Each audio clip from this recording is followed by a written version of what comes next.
नांदुरकी नावाचं हे झाड वर्षातून त्या एका दिवशी आपोआप हालायला लागतं. तर जय शिवराय पब्लिक, स्वागत आहे तुमचं माझ्या नवीन ब्लॉगमध्ये. आज आम्ही चाललो होतो अशा ठिकाणी जेथे संत तुकाराम महाराज वैकुंठास गेले होते, म्हणजेच देहू.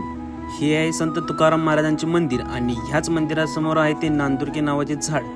ह्याच झाडाखाली संत तुकाराम महाराज ध्यानस्थ बसले होते. असे म्हणतात की हे झाड प्रत्येक तुकाराम बीजला आपोआप हालायला लागतं. ही आहे इंद्रायणी नदी आणि ह्याच इंद्रायणी नदीमध्ये संत तुकाराम महाराजांच्या अभंग वया फेकून दिल्या होत्या आणि त्या आपोआप तरंगू लागल्या होत्या. त्यानंतर आम्ही आलो गाथा मंदिर येथे. या मंदिरामध्ये संत तुकाराम महाराजांचे सुमारे 4400 अभंग संगमोरी भिंतीवर कोरलेले आहेत आणि इथे एक मी गाथा मंदिरचा सिनेमॅटिक व्हिडिओ केलेला आहे. आवडला असेल तर नक्की लाईक करा.